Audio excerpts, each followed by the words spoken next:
गुरुचरित्राचा हा अध्याय घर परिवाराला सुखी ठेवतो.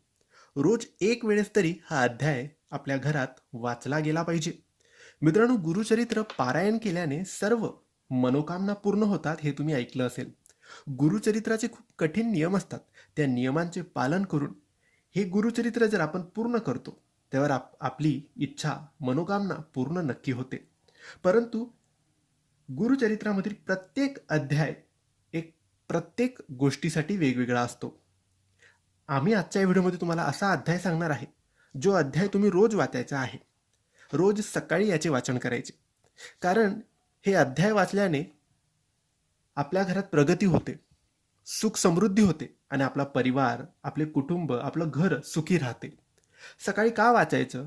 तर दिवसभर आपल्याकडून काही ना काही चुका होतात, काही ना काही गोष्टी घडतात, काही ना काही बोललं जातं, खाल्लं जातं, कुठेतरी